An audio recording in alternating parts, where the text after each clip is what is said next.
أعوذ بالله من الشيطان الرجيم. بسم الله الرحمن الرحيم. ما كان للنبي والذين آمنوا أن يستغفروا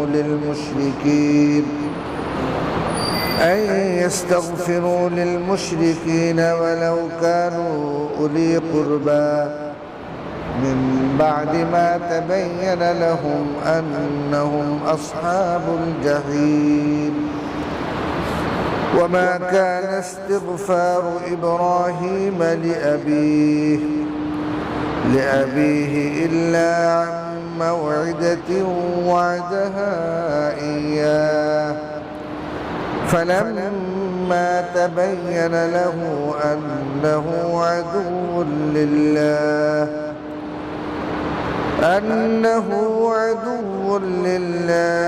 تبرأ منه إن إبراهيم لأواه حليم. إن الله وملائكته يصلون على النبي يا أيها الذين آمنوا صلوا عليه وسلموا تسليما. اللهم صل على سيدنا مولانا محمد وعلى آل سيدنا مولانا محمد. اللهم صل على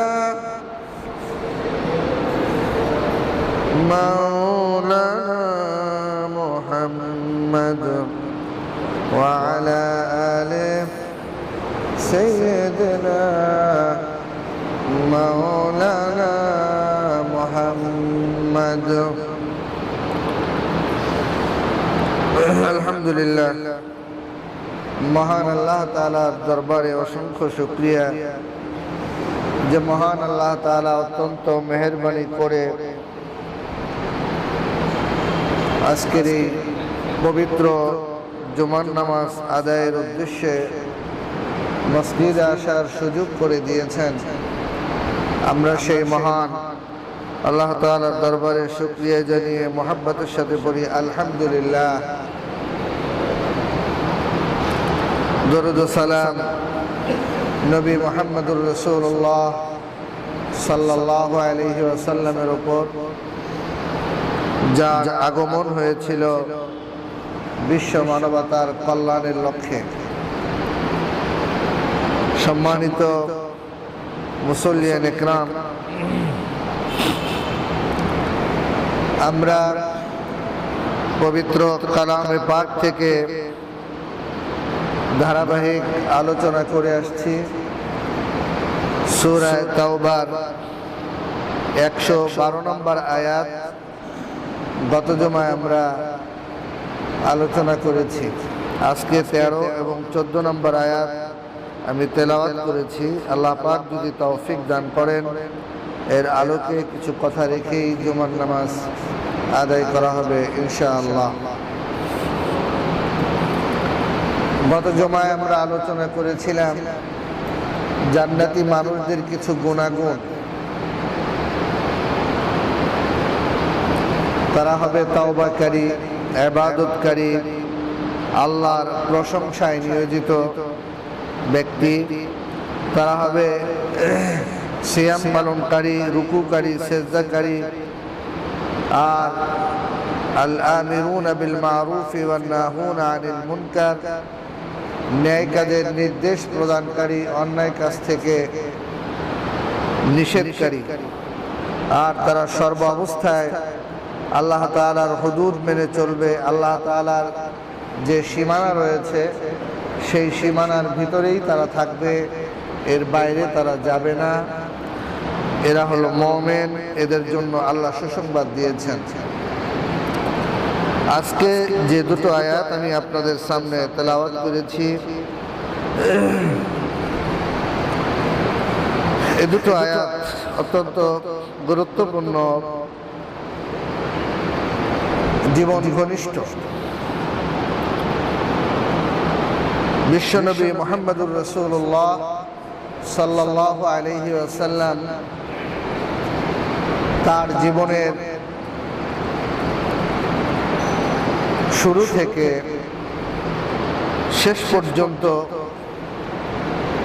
বিভিন্ন ধরনের কষ্ট, বিভিন্ন ধরনের যন্ত্রণা সহ্য করতে হয়েছে। পিতা হারানোর বেদনা তো তিনি টেরই পাননি। তার এরপরে মা যখন ইন্তেকাল করলেন তখন তো তিনি বুঝেন, তখন মা চলে গেলেন। এরপরে তার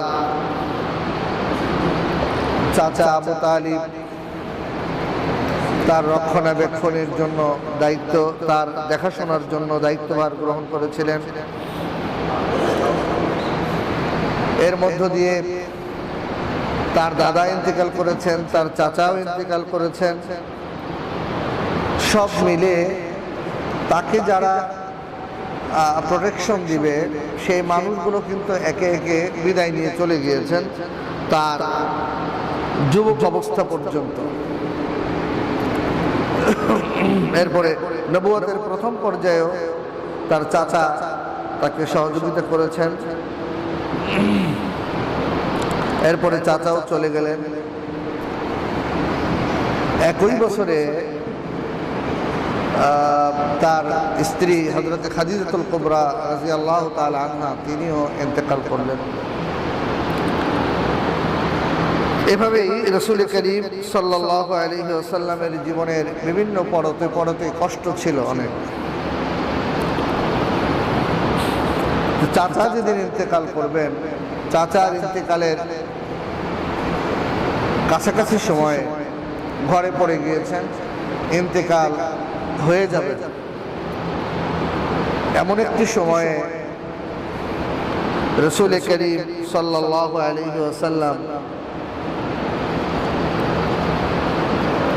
চাচাকে বললেন, চাচা আপনি একটু কালেমা পড়েন, কুলু লা ইলাহা ইল্লাল্লাহ। আপনি বলেন লা ইলাহা ইল্লাল্লাহ। আপনি যদি এই কালেমাটুকুন পড়েন তাহলে উহাজ্জু লাকা বিহা ইনদাল্লাহ, আমি আল্লাহর কাছে আপনার জন্য দলিল পেশ করব, আমি প্রমাণ পেশ করব যে আমার চাচা মুসলিম হয়েছিলেন, কালেমা পড়েছিলেন। যেই চাচা কাফেরদের অত্যাচার, নির্যাতন এগুলোকে তিনি প্রোটেক্ট করেছেন অনেক সময়। আবু তালিবের কারণে রাসূল সাল্লাল্লাহু আলাইহি সাল্লামকে নির্যাতন করতে, সহসাই নির্যাতন করতে সাহস পায় নাই ওই সমাজের লোকেরা। কিন্তু সেই চাচা আজকে চোখের সামনে দুনিয়ার জীবন থেকে বিদায় নিয়ে চলে যাচ্ছে, কিন্তু মুসলিম হতে পারে নাই। চাচা মুসলিম হতে পারলো না, চাচা ইমানদার হতে পারলো না। এই যে একটি বেদনা আল্লাহর নবীর হৃদয়ের মধ্যে, এটা দারুণভাবে কাজ করতেছিল যে যদি তিনি কালেমা না পড়ে, মুসলিম না হয়ে তিনি যদি ইন্তেকাল করেন তাহলে তো তার জন্য জান্নাত হারাম হয়ে যাবে। কি করতে পারি? তো চাচাকে সর্বশেষ মৃত্যু সজ্জায় শায়িত চাচাকে বললেন, কুলু লা ইলাহা ইল্লাল্লাহু তুফলিহুন, লা ইলাহা ইল্লাল্লাহ। চাচা আপনি একটু বলেন না লা ইলাহা ইল্লাল্লাহ। তখন তার চাচার শিউরে বসা আছে আবু জেহেল এবং আব্দুল্লাহ বিন আবি উমাইয়া, এই দুইজন শীর্ষ কাফের তখন আবু তালিবের কাছে বসা, তাকে দেখতে গেছে। এদিকে মুহাম্মদ সাল্লাল্লাহু আলাইহি ওয়াসাল্লাম বলতেছেন লা ইলাহা ইল্লাল্লাহ, এই কালেমার তালকিন দিচ্ছেন, কালেমা পড়তে বলছেন। অপরদিকে আবু জেহেল বলতেছে, আবু তালিব এই শেষ মুহূর্তে এসে আব্দুল মুত্তালিবের ধর্ম ত্যাগ করে মুহাম্মাদের ধর্ম গ্রহণ করে কলঙ্ক লেপন করে যাবা? শেষ মুহূর্তে এসে কলঙ্ক লেপন করবা? দরকার নাই। আব্দুল মুত্তালিবের ধর্ম গ্রহণ করে এসেছো, ওই ধর্মের উপরেই থাকো। ভাতিজার ধর্ম এই শেষ মুহূর্তে একটা কলঙ্কের ছাপ নিয়ে মরা দরকার নেই। বলতেছে কারা? আবু জেহেল। আবু জেহেল বলতেছে আর আব্দুল্লাহ বিন আবি উমাইয়া, এই দুইজন কালেমা না পড়ার তালকিন দিচ্ছে, আর রাসূল সাল্লাল্লাহু আলাইহি ওয়াসাল্লাম কালেমার তালকিন দিচ্ছে। রাসূল বলতেছেন, চাচা একটু বলেন লা ইলাহা ইল্লাল্লাহ উহাজ্জু লাকা বিহা ইনদাল্লাহ, আমি আল্লাহর কাছে প্রমাণ পেশ করব আমার চাচা মুসলিম, আমার চাচা কালেমা পড়েছে, আমি এই সাক্ষ্য দিব, শুধু আপনার জবান দিয়ে আপনি পড়েন। আবু তালিব দ্বিধাদ্বন্দ্বের মধ্যে, ভাতিজারটা শুনবে না ভাইদেরটা শুনবে। সবকিছু মিলেই সর্বশেষ আবু তালিব লা ইলাহা ইল্লাল্লাহ কালেমা পড়তে পারে নাই, কালেমা পড়তে পড়লো না। রাসূল সাল্লাল্লাহু আলাইহি সাল্লাম খুব আক্ষেপ, খুব কষ্ট নিয়ে বললেন, চাচা আল্লাহ যতক্ষণ নিষেধ না করবে আমাকে, ততক্ষণ পর্যন্ত আমি আপনার জন্য ক্ষমা চাইবো আল্লাহ তাআলার কাছে। আল্লাহর কাছে আমি আপনার জন্য ক্ষমা প্রার্থনা করব, ইস্তিগফার করব, আপনার জন্য ক্ষমা চাইব, যতক্ষণ পর্যন্ত আল্লাহ আমাকে নিষেধ না করবেন। আল্লাহ যদি নিষেধ করেন তাহলে তো আর আমি পারবো না। রাসূল করিম সাল্লাল্লাহু আলাইহি ওয়াসাল্লাম চাচাকে শুধুমাত্র এই অভয়টুকুনি শোনাতে পারলেন। চাচা ইন্তেকাল করলেন। বিশ্বনবী মুহাম্মদুর রাসূলুল্লাহ সাল্লাল্লাহু আলাইহি ওয়াসাল্লাম চাচার মাগফিরাতের জন্য দোয়া করলেন। আল্লাহ রাব্বুল আলামিন আয়াত নাযিল করলেন। আজকে যে তেলাওয়াতকৃত আয়াতটি আমরা তেলাওয়াত করেছি সূরা তাওবার 113 নম্বর আয়াত, আল্লাহ তাআলা অবতীর্ণ করলেন, মা কানা লিন নাবিয়্যি ওয়াল্লাযীনা আমানু আন ইস্তাগফিরু লিল মুশরিকিনা ওয়ালাউ কানু উলি কুরবা। আল্লাহ পাক বললেন, এটা কোনো নবীদের জন্য আর ঈমানদারদের জন্য শোভনীয় নয়। কাদের জন্য? নবীদের জন্য আর ঈমানদারদের জন্য এটা শোভনীয় নয় যে আই ইস্তাগফিরু লিল মুশরিকিন, তারা মুশরিকদের জন্য ক্ষমা চাইবে, মুশরিকদের জন্য ক্ষমা প্রার্থনা করবে। এটা নবীদের জন্য আর ঈমানদারদের জন্য এটা শোভা পায় না। হে নবী, তুমি যে ইস্তিগফার করছো তোমার চাচার জন্য, এটা নবী হিসাবে বেমানান, নবী হিসাবে এটা তোমার জন্য শোভা পায় না। ওয়ালাউ কানু উলি কুরবা, যদিও তোমার নিকট আত্মীয় হয়, ওয়ালাউ কানু উলি কুরবা, যদিও নিকট আত্মীয় হয়, একেবারে নিকটস্থ আত্মীয় হয়, এরপরেও কোনো ঈমানদার এবং কোনো নবীদের জন্য এটা শোভনীয় নয় যে সে ইস্তিগফার করবে, ক্ষমা প্রার্থনা করবে আল্লাহ তাআলার কাছে কোনো মুশরিকের জন্য। মিন বাদি মা তাবায়্যানা লাহুম, স্পষ্ট হয়ে যাবার পরে, অর্থাৎ আল্লাহ তাআলার ডিক্লিয়ারেশন দেবার পরে কোন মুমিনের জন্য এবং কোন ঈমানদারদের জন্য, নবীদের জন্য এটা শোভনীয় নয় যে কোনো মুশরিকের জন্য তারা প্রার্থনা করবে।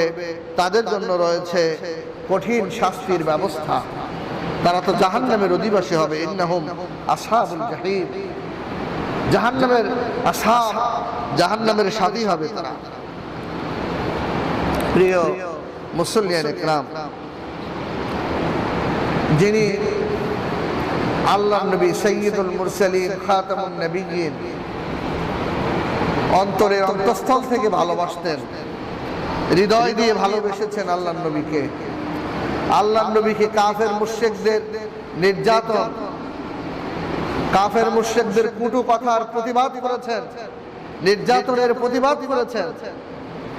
যেই মানুষটি ভালোবাসার ছায়ায় আল্লাহর নবীকে আগলে রেখেছিলেন, সেই মানুষটি ইন্তেকাল করার পরে আল্লাহ তাআলা এমন হুঁশিয়ারি উচ্চারণ হইল যে ক্ষমা চাওয়া যাবে না। আয়াত নাযিল হয়েছে, সাথে সাথে মুফাসসিরিনরা বলেছেন সূরা কাসাসের 56 নম্বর আয়াত, ইন্নাকা লা তাহদি মান আহবাবতা ওয়ালাকিন্নাল্লাহা ইয়াহদি মান ইয়াশা। নবী হে, লা তাহদি মান আহবাবতা, তুমি যাকে ভালোবাসো তাকে তুমি হিদায়াত দিতে পারো নাই। তুমি যাকে ভালোবাসলা তাকে তুমি হিদায়াত দিতে পারো নাই। ওয়ালাকিন্নাল্লাহ ইয়াহদি মান ইয়াশা, আল্লাহ যাকে ইচ্ছা তাকে হিদায়াত দিয়েছেন। তোমার ভালোবাসার ভিত্তিতে হিদায়াত হয় নাই, আল্লাহ চাওয়ার ভিত্তিতে আল্লাহ যাকে মনে করেছেন হিদায়াত দিয়েছেন। তুমি ভালোবেসেছো কিন্তু হিদায়াত হয় নাই। তুমি মনে করেছিলে, কামনা করেছিলে হিদায়াতের, কিন্তু হিদায়াত নসিব হয় নাই। ইন্নাকা লা তাহদি মান আহবাবতা, তুমি যাকে ভালোবাসলা সে হিদায়াত পেল না। তো চাচা হিদায়াত পেল না, হিদায়াত না পাওয়ার কারণে তার জন্য ক্ষমা প্রার্থনা আল্লাহর নবী সাল্লাল্লাহু আলাইহি ওয়াসাল্লাম আল্লাহ তাআলার কাছে চাইতে পারলেন না। এজন্য রাসূল করিম সাল্লাল্লাহু আলাইহি ওয়াসাল্লাম ইন্তেকালের আগে তার পরিবারের লোকদের, তার গোষ্ঠীর লোকদেরকে আহ্বান করে বলেছেন যে আমি তোমাদের জন্য কোনো উপকার করতে পারবো না। লা উগনি আনকা মিনাল্লাহি শাইআ, আমি তোমাদের জন্য কোনো উপকার করতে পারবো না। চাচাকে বললেন, ফুফুকে বললেন, কুরাইশ বংশের লোকদেরকে বললেন যে আমি মুহাম্মদ, আমি তোমার বংশের, তোমাদের বংশের লোক, কিন্তু আমি কিন্তু কোনো উপকার করতে, লা উগনি আনকুম মিনাল্লাহি শাইআ, আমি কিন্তু কোনো উপকার করতে পারবো না, উপকার করার সাধ্য কিন্তু আমার নাই। সর্বশেষ মেয়ে ফাতেমাকে ডাকলেন, মেয়ে ফাতেমাকে ডেকে বললেন যে মা, তোমার যদি আমার কাছে কিছু চাইবার থাকে তাহলে দুনিয়ায় চেয়ে নাও, সালিনি মা শি'তে। রাসূল বললেন যদি তোমার কিছু চাইবার থাকে দুনিয়ায় আমার কাছে কিছু চেয়ে নিতে পারো, আমার যদি কিছু দিবার থাকে আমি তোমাকে দিতে পারবো, কিন্তু লা উগনি আনকি মিনাল্লাহি শাইআ, আখিরাতের জীবনে আমি কিন্তু কোনো উপকার করতে পারবো না, পরকালে কিন্তু তোমাকে কোনো উপকার করার সাধ্য আমার নেই। সুতরাং আমরা এই আলোচনার থেকে বুঝতে পারি যে কারো উপরে ভর করে নিজেকে পার পাওয়ার কোনো উপায় নাই। আমার আমলের ভিত্তিতেই আমাকে হয় জান্নাত না হয় জাহান্নাম নির্ধারণ হবে। কারো ওসিলা দিয়ে কারো উপরে পার করে দিবে কেউ, এই চিন্তা চেতনা যেন আমাদের মধ্যে না থাকে। আমাকে আমার আমলের ভিত্তিতেই চলে যেতে হবে। যেহেতু বিশ্বনবী তার চাচার ব্যাপারে কোনো বক্তব্য দিতে পারলেন না, তার সন্তানের ব্যাপারেও তিনি ক্লিয়ার কথা বলে দিলেন। ইভেন রাসূল করিম সাল্লাল্লাহু আলাইহি সাল্লাম তাবুক যুদ্ধের থেকে ফিরে আসার সময় গাসসান নামক একটি স্থানে তার সাথে যারা ছিল তাদেরকে বললেন তোমরা একটু বিশ্রাম নাও, তোমরা একটু বিশ্রাম নাও। রাসূল সাল্লাল্লাহু আলাইহি সাল্লাম সাহাবাদেরকে একটু বিশ্রাম নিতে বলে তিনি একটু পাশে গেলেন, যে তিনি কাঁপছেন, সেখান থেকে ফিরে আসলেন কিন্তু চোখে পানি, কাঁপছেন, তিনি ক্রন্দন করছেন। হযরত ওমর রাদিয়াল্লাহু তাআলা আনহু বললেন ইয়া রাসূলুল্লাহ, আমার পিতামাতা আপনার জন্য কুরবান হোক, আপনি কাঁদছেন কেন? আল্লাহর নবী কেঁদে যাচ্ছেন, আল্লাহর নবীর সাহাবারাও কান্না শুরু করে দিয়েছেন, আল্লাহর নবীর ব্যথায় ব্যথিত, কিছুই শুনেন নাই কিন্তু কান্না শুরু করে দিয়েছেন। রাসূল করিম সাল্লাল্লাহু আলাইহি ওয়াসাল্লাম বললেন আমি আমার মায়ের জন্য মাগফিরাতের দোয়া করতে প্রার্থনা করেছিলাম আল্লাহ তাআলার কাছে, আল্লাহ তাআলা আমাকে নিষেধ করলেন, আল্লাহ তাআলা আমাকে পারমিশন দিলেন না, অনুমতি দিলেন না। প্রিয় ভাইরা, আল্লাহর নবী সাল্লাল্লাহু আলাইহি ওয়াসাল্লাম তিনি তার মায়ের জন্য ইস্তিগফারের অনুমতি চেয়েছেন আল্লাহ তাআলার কাছে, আর আল্লাহ তাআলা আল্লাহর নবীকে ইস্তিগফার করার, মায়ের জন্য দোয়া করার পারমিশন দিলেন না। বললেন আমার মায়ের জন্য আমি ইস্তিগফার করতে চাইলাম, ক্ষমা চাইতে চাইলাম, কিন্তু আল্লাহ আমাকে সেই অনুমতি দিলেন না। এই জন্য আল্লাহর উপরে বেজার হয়ে কিন্তু কান্দেন নাই, তিনি ক্রন্দন করেছেন। তিনি ক্রন্দন করেছেন কেন? তিনি বললেন যে আমি আমার মায়ের যে ভালোবাসা, আমার মায়ের ভালোবাসার কথা চিন্তা করে আর জাহান্নামের আগুনের কথা চিন্তা করে আমি রসিক্ত হয়েছি, আমি ক্রন্দন করছি। আল্লাহর আযাব কত কঠিন, আল্লাহর শাস্তি কত কঠিন, সেই কাঠিন্যতার কথা চিন্তা করে আর আমার মায়ের ভালোবাসার কথা চিন্তা করে আজকে আমি তোমাদের সামনে ক্রন্দন করছি। প্রিয় ভাইরা, এই যদি হয় অবস্থা, এই যদি হয় অবস্থা, বিশ্বনবী মুহাম্মদুর রাসূলুল্লাহ সাল্লাল্লাহু আলাইহি ওয়াসাল্লামের দৃষ্টান্ত যদি হয় এটা, তাহলে আমাদের অবস্থা কোথায় গিয়ে ঠেকবে? কোথায় গিয়ে ঠেকবে আমাদের অবস্থা? আমরা তো একজনকে ধরে পার পাবার চাই, এক জায়গায় গরু নিয়ে, এক জায়গায় মুরগি নিয়ে, এক জায়গায় ছাগল নিয়ে পার পাবার চাই না আমরা? অনেক সময় এক জায়গায় কিছু হাদিয়া তোফা দিয়ে আমরা মনে করি যে আমাকে তরাই নিয়ে যাবে, পার করে নিয়ে যাবে। এই যে আমাদের চিন্তা চেতনা, এই হাদিসগুলো শুনবার পরে, কোরআনের এই রেফারেন্সগুলো শুনবার পরে একজন আকলবান মানুষের এই চিন্তা থাকতে পারে না। বেআকল মানুষগুলো এই চিন্তা করে। মানুষগুলো কত বোকা, মানুষগুলো কত বোকা যে মানুষ গরু নিয়ে যায়, ছাগল নিয়ে যায় যেখানে সেখানে। অথচ আমার আল্লাহ বললেন, আমার আল্লাহ বললেন যে আইয়াস্তাগফিরু লিল মুশরিকিনা ওয়ালাউ কানু উলি কুরবা। রাসূলকে এত যত্ন করতেন, রাসূলকে সোহাগ করতেন, আদর করতেন, কাফেরদের নির্যাতন থেকে হেফাজত করতেন। আল্লাহ বললেন দোয়া করা যাবে না। সাহাবাদের মধ্য থেকে কেউ কেউ, সাহাবাদের মধ্য থেকে কেউ কেউ তখন প্রশ্ন তুললেন আল্লাহর নবীর কাছে, ইয়া রাসূলুল্লাহ, ইব্রাহিম আলাইহিস সালাতু ওয়াস সালাম তার বাবার জন্য দোয়া করলেন, তার বাবা মুশরিক ছিল, আমাদেরকে কেন আপনি দোয়া করতে নিষেধ করেন? কথা যৌক্তিক। আল্লাহ রাব্বুল আলামিন পরবর্তী আয়াতটাই আবার নাযিল করে দিলেন সাথে সাথে।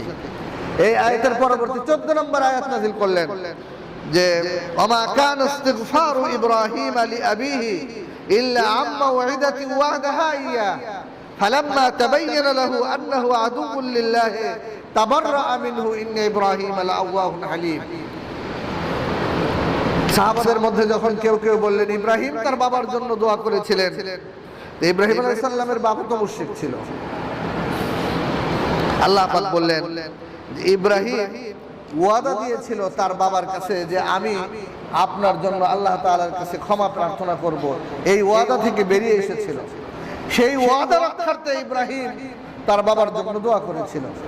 আপনারা সকলেই জানেন, আমরা এই যে কোরবানির সময় এই ইতিহাসগুলো তুলে ধরি যে ইব্রাহিম আলাইহিস সালাতু ওয়াস সালাম তার পিতাকে হিদায়াতের দাওয়াত দিয়েছিলেন, ইসলামের দাওয়াত দিয়েছিলেন। ইসলামের দাওয়াত কবুল করে নাই, ইসলামের দাওয়াত কবুল করে নাই, কবুল তো করেই নাই। ইব্রাহিম আলাইহিস সালাতু ওয়াস সালাম বারবার তাকে বিভিন্ন ধরনের যুক্তি দিয়ে তাকে বোঝাবার চেষ্টা করেছেন, বাপ বুঝে নাই। সর্বশেষ ইব্রাহিম আলাইহিস সালাতু ওয়াস সালামকে তার পিতা বলল আরজুমান্নাকা ওয়াহজুরনি মালিয়া ক্বাল আরাগিবুন আনতা আন আলিয়াতি ইয়া ইব্রাহিম লাইন লাম তানতাহি লাআরজুমান্নাক ওয়াহজুরনি মালিয়া। ইব্রাহিম আলাইহিস সালামের পিতা ইব্রাহিম আলাইহিস সালাতু ওয়াস সালামকে বলল যে তুমি যদি তোমার ওই ধর্মের, নতুন ধর্ম থেকে ফিরে না আসো, তাহলে তোমাকে বাড়ি থেকে তাড়িয়ে দেব। লাআরজুমান্নাকা ওয়াহজুরনি মালিয়া, লাআরজুমান্নাক পাথর মেরে শেষ করে দেব, পাথর মেরে শেষ করে দেব, বাড়ি থেকে বের করে দেব, তাড়িয়ে দেব।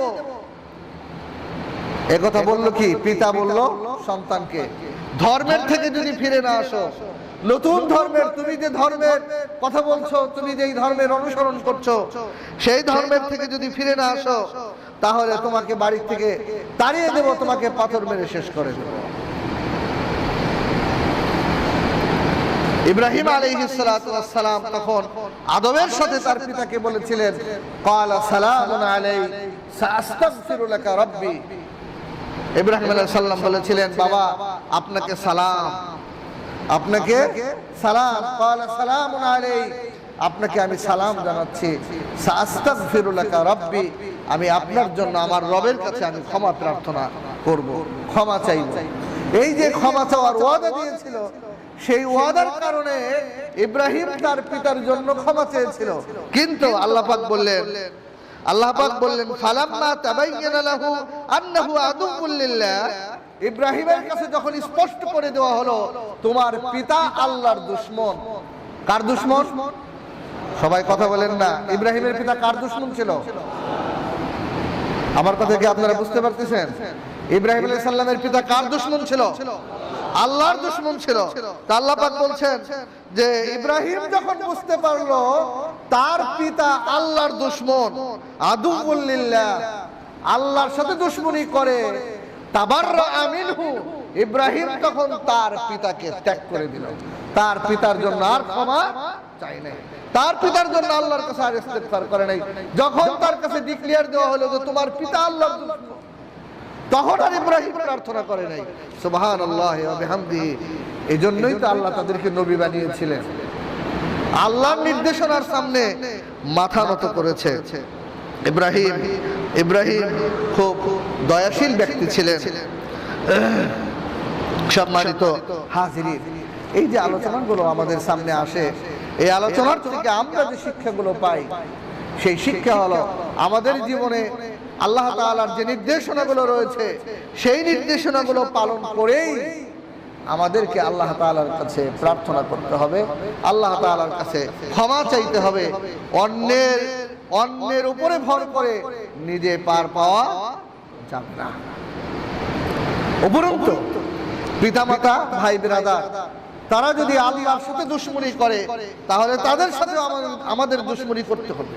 এই নির্দেশনাও আল্লাহ তাআলা সূরা তাওবার মধ্যে আল্লাহ তাআলা ইরশাদ করছেন, কুল ইন কানা আবাউকুম ওয়া আবনাউকুম ওয়া ইখওয়ানুকুম ওয়া আজওয়াজুকুম ওয়া আশীরাতুকুম ওয়া আমওয়ালুন ইকতারাফতুমুহা ওয়া তিজারাতুন তাখশাউনা কাসাদাহা ওয়া মাসাকিনু তারদাউনাহা। আল্লাহ পাক ইরশাদ করেছেন যে সম্পর্ক রাখা যাবে না যদি তোমার বাপ হয়, যদি তোমার সন্তান হয়, যদি তোমার ভাইও হয়, যদি তোমার নিকটাত্মীয় হয়, তোমার ধন সম্পদের ক্ষতিও হয়ে যায়, ব্যবসা বাণিজ্য ধ্বংস হয়ে যায়, এরপরেও সম্পর্ক নয় তাদের সাথে। যারা আল্লাহর সাথে দুশমনি করে তাদের সাথে কোনো সম্পর্ক, তাদের সাথে কোনো সম্পর্ক নাই যারা আল্লাহর সাথে দুশমনি করলো। সূরা মুজাদালা 22 নম্বর আয়াত আল্লাহ তাআলা এই আয়াতটি অবতীর্ণ করলেন একটি গুরুত্বপূর্ণ একটি প্রেক্ষাপটে।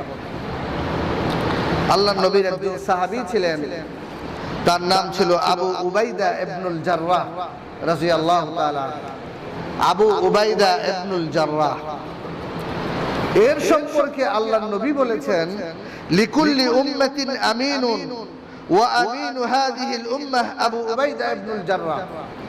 রাসূল সাল্লাল্লাহু আলাইহি ওয়াসাল্লাম বলেছেন, প্রত্যেক উম্মতের একজন বিশ্বস্ত ব্যক্তি আছে, আমার উম্মতের বিশ্বস্ত ব্যক্তি হচ্ছে আবু উবাইদা ইবনুল জাররাহ। আমার উম্মতের নিরাপদ একজন বিশ্বস্ত ব্যক্তি।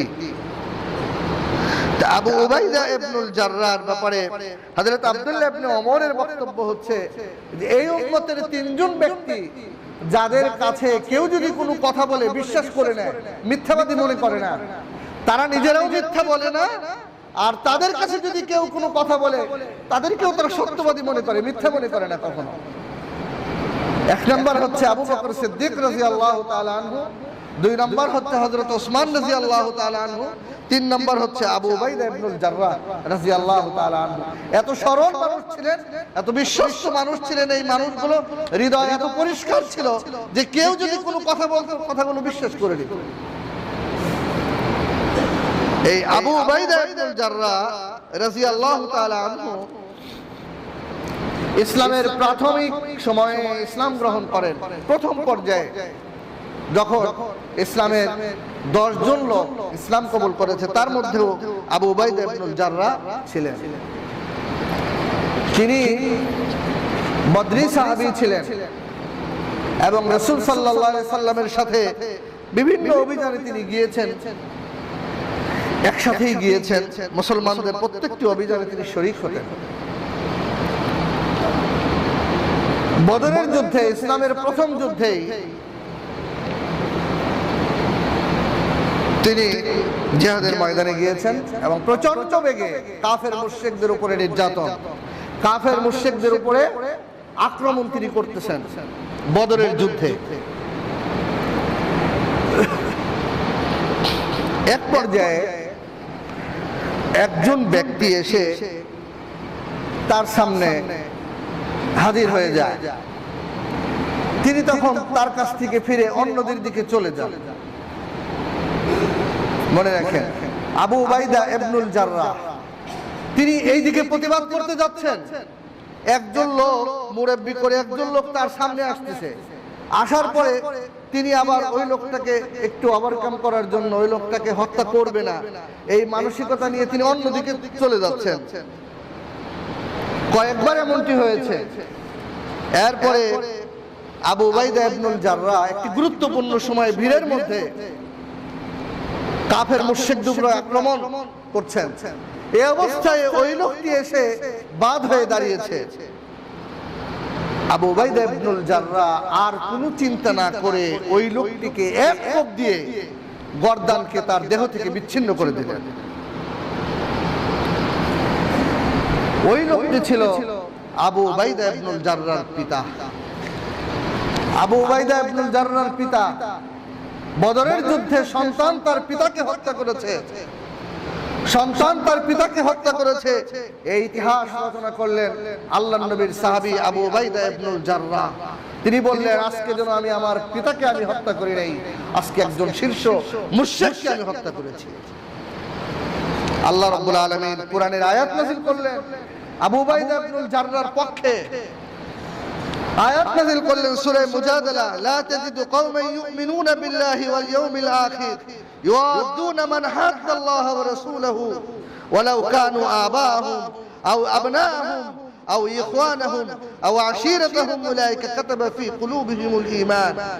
আল্লাহ পাক বললেন যে এমন কোন কওম নেই যে কওম আল্লাহর উপর ঈমান আনে, আখিরাতের উপর ঈমান আনে, আর ইউয়াদুনা মান হাদাল্লাহ ওয়া রাসূলহু, আল্লাহ এবং রাসূলের দুশমনদের সাথে বন্ধুত্ব করে, আল্লাহ এবং রাসূলের দুশমনদের সাথে সম্পর্ক রাখে, ভালো সম্পর্ক রাখে, এমন কোন ঈমানদার মানুষ খুঁজে পাওয়া যাবে না। এরা ঈমানদার না। যদি ঈমানদার বলে দাবি করে তাহলে ঈমানদার নয়। অর্থাৎ ঈমানদার কওম যারা, তারা আল্লাহ এবং রাসূলের সাথে যারা দুশমনি করে তাদের সাথে তারাও দুশমনি করে। তার দৃষ্টান্ত দেখালো আবু উবাইদা ইবনুল জাররাহ রাদিয়াল্লাহু তাআলা আনহু নিজের পিতাকে, নিজের পিতার গর্দানকে নিজে উড়িয়ে দিয়েছে। আল্লাহ পাক বললেন লাউ কানু আবাহুম আও আবনাহুম, এখানেও বললেন যদি পিতা হয়, সন্তান হয়, যদি তার ভাই হয়, তার নিকটস্থ আত্মীয় হয়। আল্লাহ রাব্বুল আলামিন উলাইকা কাতাবা ফি কুলুবিহিমুল ঈমান ওয়া আইয়াদাহুম বিরূহিম মিন, আল্লাহ তাআলা একটি ঐশী শক্তি তাদের হৃদয়ের মধ্যে দান করেন। যারা এই অবস্থায় এই সিচুয়েশনের মোকাবেলা করে তাদেরকে আল্লাহ তাআলা একটি ঐশী শক্তি দান করেন। আর কিয়ামতের ময়দানে ওয়াইদখিলুহুম জান্নাতিন তাজরি মিন তাহতিহাল আনহার খালিদিনা ফিহা, তাদেরকে বলা হবে তোমরা প্রবেশ করো জান্নাতের মধ্যে, যেই জান্নাতের নিচ দিয়ে ঝর্ণাধারা প্রবাহিত। রাদিয়াল্লাহু আনহুম ওয়া রাদু আনহু, আল্লাহ পাক বললেন এদের প্রতি আল্লাহ খুশি আর আল্লাহর প্রতিও এরা খুশি। সুবহানাল্লাহ, জোরে বলেন না সবাই সুবহানাল্লাহ। এই সমস্ত লোকদের প্রতি আল্লাহ খুশি আর এরাও আল্লাহর প্রতি খুশি। নিজের পিতাকে হত্যা করেছে, কিসের জন্য হত্যা করেছে? জমি জমার জন্য নাকি? কি বলেন? জমি জমার জন্য হত্যা করেছে। একজনে বেশি দিছে আর একজনে কম দিছে, নিজের মাহরুম করেছে, এজন্য হত্যা করে নাই। বরং ইউয়াদুনা মান হাদাল্লাহ ওয়া রাসূলহু, আল্লাহর সাথে দুশমনি করে পিতা, তাই পিতার সাথে দুশমনি করেছে সন্তান। আল্লাহর সাথে শত্রুতা করেছে, তাই পিতাকে হত্যা করেছে সন্তান। আল্লাহ পাক বললেন উলাইকা হিজবুল্লাহ, এই মানুষগুলো হলো আমার দলের লোক। উলাইকা হিজবুল্লাহ, হিজবুল শব্দের অর্থ দল। আল্লাহ পাক বললেন এই মানুষগুলো আমার দলের লোক। আর এই চরিত্র যারা পোষণ করে, এই চরিত্র পোষণ করে যারা তাদের জিন্দেগি পরিচালনা করবে, ওই মানুষগুলো আমার দলের লোক। তাহলে আল্লাহর দলের লোক কারা বুঝতে পারলেন তো? আল্লাহর দলের লোক কারা? যারা আল্লাহর সাথে যদি দুশমনি করে কেউ, তার সাথে দুশমনি করে যারা, তারা হলো আল্লাহর দলের লোক। আল্লাহ পাক বললেন উলাইকা হিজবুল্লাহ, এরা আমার দলের লোক, ওয়া উলাইকা হুমুল মুফলিহুন, এরাই সফল কাম হবে, এরাই সফলতা অর্জন করবে কিয়ামতের ময়দানে। দুনিয়ার ময়দানে একটু কষ্ট, দুনিয়ায় একটু কষ্ট, এদের অনেক কষ্ট হয়েছে, সাহাবা একরামদের অনেক কষ্টে জীবন যাপন করেছে, কিন্তু আল্লাহ রাব্বুল আলামিন বললেন উলাইকা হুমুল মুফলিহুন, সফল কাম হবে যেহেতু আল্লাহর দলের লোক। বিশ্বনবী মুহাম্মদুর রাসূলুল্লাহ সাল্লাল্লাহু আলাইহি ওয়াসাল্লাম এদেরকে পরিচালনা করেছেন, এদেরকে পরিচালনা করেছেন আল্লাহর নবী। সুতরাং আজকে আমাদেরকে এই চরিত্র অর্জন করার জন্য আমরা পরিপূর্ণভাবে পারবো না, আমরা পরিপূর্ণভাবে পারবো না, কিন্তু আমাদের চেষ্টা করতে হবে, আমাদের চেষ্টা করতে হবে। আল্লাহ এবং আল্লাহর রাসূলের সাথে দুশমনি আছে যাদের, সে যদি আমার বাবাও হয়, বাবা বলতেছে এখন মসজিদে যাওয়া লাগবে না, আজকে মসজিদে যাওয়া লাগবে না, নামাজ পড়া লাগবে না, দুশমনি করলো কিনা বাবা আল্লাহর সাথে? বলেন, কথা বলেন, দুশমনি করলো কিনা? দুশমনি করেছে, এই বাবার অর্ডার মানা যাবে না, এই বাবার অর্ডার মানা যাবে না, কারণ বাবা তখন হলো শয়তানের দলের লোক, বাবা হলো তখন শয়তানের দলের লোক। আর যদি সন্তান মসজিদে আসতে পারে, সন্তান হলো আল্লাহর দলের লোক। বাবার এই কথা মানা যাবে না, বাবার সাথে বিয়াদবি করা যাবে না, সে কথা আমরা আলোচনা করেছি। বিয়াদবি করা যাবে না, তবে আলগোসে মসজিদে চলে আসতে হবে, নীরবে মসজিদে চলে আসতে হবে। বাবা অন্যায় করতে বলেছে, বাবা চুরি করতে বলেছে, বাবা অশ্লীলতার দিকে এগিয়ে দিয়েছে, বাবার সেই কথাগুলো মানা যাবে না, সেই কথাগুলো থেকে নিজেকে সরিয়ে আনতে হবে, আল্লাহর দলের মধ্যে শামিল করতে হবে। আল্লাহর দলে যদি আমরা শামিল হতে পারি, তাহলে দুনিয়ার জীবনে একটু কষ্ট হলেও আখিরাতের অনন্ত জীবন আমাদের জন্য সুখ, সুখ স্বাচ্ছন্দ্য আমাদের জন্য রয়েছে। প্রিয় ভাইরা, এজন্য আমরা পবিত্র কোরআন থেকে যে কথাগুলো শুনি, একেবারে কোরআনের জ্বলন্ত কথাগুলো আমরা শুনতে পাচ্ছি, তা আমরা কি একটু চেতনাবোধ আমাদের মধ্যে জাগবে না? একটু চেতনা আমাদের মধ্যে জাগা দরকার নয়? মৃত্যু তো আমাদের একেবারে দুয়ারে, মৃত্যু দ্বার প্রান্তে আমরা দাঁড়িয়ে আছি, কখন যেন মৃত্যু আমাদেরকে ছবল দিয়ে নিয়ে যায়। তা আমরা কি একটু অন্যায় পথ থেকে নিজেদেরকে ফিরাতে পারি না? আল্লাহর সাথে দুশমনি করে, কোরআনের সাথে, ইসলামের সাথে, আল্লাহর কোরআন মানে না, তাদেরকে দাওয়াত দিতে হবে। প্রথমে আল্লাহর নবী দাওয়াত দিয়েছেন, সাহাবারা দাওয়াত দিয়েছেন, তাদেরকে দাওয়াত দিতে হবে ইসলামের। তারপরে মানে না, তার সাথে সখ্যতা নাই। যদি এভাবে জীবন যাপন করতে পারি, জীবন ধন্য হবে। আর যদি ইসলামের দুশমন, ইসলামের চির দুশমন আমারও ভালো বন্ধু, ইসলামেরও চির দুশমন আমারও খুব অন্তরের বন্ধু, তাইলে আল্লাহ পাক বলছেন ইউআদুন, মানে বন্ধুত্ব করে যারা, ইসলামের দুশমনদের সাথে যারা বন্ধুত্ব রাখে, তারা ইমানদার হতে পারে না, তারা ইমানদার হতে পারে না। সুতরাং আজকে যারা সন্তান আছি, 5 ওয়াক্ত নামাজ পড়ি, পিতামাতাদেরকে নামাজের দাওয়াত দেব। আর পিতামাতা যারা আছি, তারা জবাবদিহি করব সন্তানদের, স্ত্রীদের কাছে জবাব দিতে হবে। ওয়া'মুর আহলাকা বিস-সালাতি ওয়াসতাবির আলাইহা, আল্লাহ পাক বললেন তোমার অধীনস্থ, তোমার পরিবারের লোকদেরকে সালাতের নির্দেশ দাও, এবং এই ব্যাপারে তুমি অটল থাকো, স্থির থাকো, সিদ্ধান্তে অটল থাকো, তারা যেন এখান থেকে সরে আসতে না পারে। আপনি বাড়ি গেলেন বিকালবেলা, আপনি জিজ্ঞাসা করবেন আপনার সন্তানকে নামাজ পড়ছো কিনা। নামাজ না পড়লে, সন্তান ছোট মানুষ, নামাজ নাও পড়তে পারে, আপনি তাকে পড়াবেন, আদর করে ওই টাইমে নামাজটা পড়াই নেবেন। আপনার স্ত্রী নামাজ পড়ছে কিনা, আপনি নামাজ পড়াবেন। এই দায়িত্ব মুসলিম হিসেবে আপনার, আপনি এই দায়িত্ব পালন করতে ব্যর্থ হয়েছেন, আপনি তো বাপ হওয়ারই যোগ্য না। ইসলামী পদ্ধতি অনুযায়ী তো আপনি বাপই হওয়ার যোগ্য না, এখানে পিতা হওয়ার যোগ্যতা হারিয়েছে। যদি এই সন্তানগুলো জানতো যে আমার পিতার কারণে আমি জাহান্নামে যাব, আল্লাহর নবী বলেছেন পিতামাতাই জান্নাত, পিতামাতাই জাহান্নাম। পিতামাতার অসচেতনতার কারণে সন্তানগুলো জাহান্নামে যাবে, পিতামাতার সচেতন হওয়ার কারণে সন্তানগুলো জান্নাতে যাবে। অসচেতন হওয়া যাবে না আমাদেরকে, আমরা যেই হই আমাদেরকে সচেতন হতে হবে। আমি হুজুর মানুষ, আমি যদি সচেতন হইতে না পারি, আমার জন্য অবস্থা খারাপ।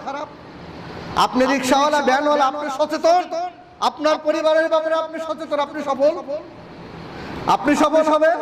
অতএব এটা কোনো হুজুরের সাথে সম্পর্ক নয়, এটা কোনো রিক্সাওয়ালা, ভ্যানওয়ালা আর যে কাঁচা দোকানদারের সাথে সম্পর্ক নয়। এই সম্পর্ক হচ্ছে তাকওয়ার সাথে সম্পর্ক।